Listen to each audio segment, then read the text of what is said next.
বন্ধুগুলা আমের আচার কিন্তু মোর বানা হয়ে গেছে, তো এলা বয়ামত ভরে রাখি ধরছুম সারা বছরের জন্যে।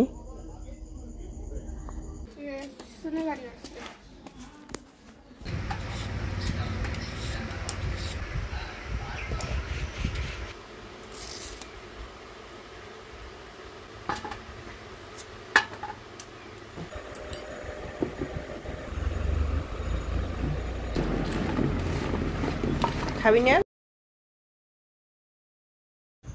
বন্ধুরা? তো আমগুলো আর কি কাটি আর কি হলুদ লবণ মাখে আর কি রোদে শুকিয়ে দিছি উলো, তো শুকার আর কি হয়ে গেছে। তো ওলা আর কি বানাম আচার। তাহলে চলো মশলাগুলো রেডি করি না। জিরা, এটা হচ্ছে মৌরি আর কি, মৌরি দিম, তো এটা ভাজি নিম আর কি। আর কি গোটা ধনেও দিবার পারেন আর কি। তা মুই আর কি মোর ধনিয়ার গন্ধটা মোক ভাল লাগে না, তো যে মুই দিম না। ওই যে জিরে আর কি মৌরি দিয়ে আর কি করি। তো হালকা আছে কিন্তু ভাজি লাগবে, বেশি কড়া আঁচ দিলে পুড়িয়ে লাগবে। তো ঠান্ডা হওয়ার পরে এটা গুঁড়ো করে লাগবে।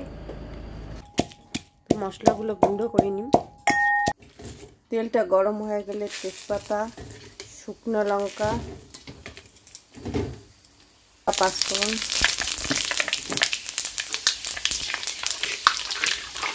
দিয়ে মশলাটা একটু ভালো করে ভাজি নিই।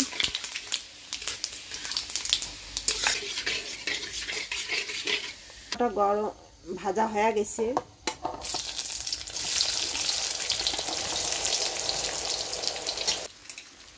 আমের টুকরোগুলো দিয়ে ভাজাভাজি করার পরে এই যে লবণ,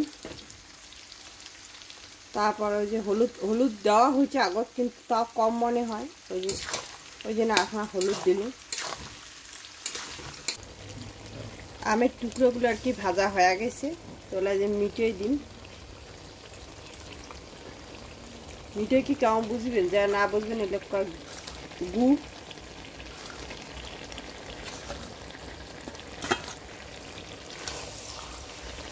লঙ্কার গুঁড়া কালারের জন্য।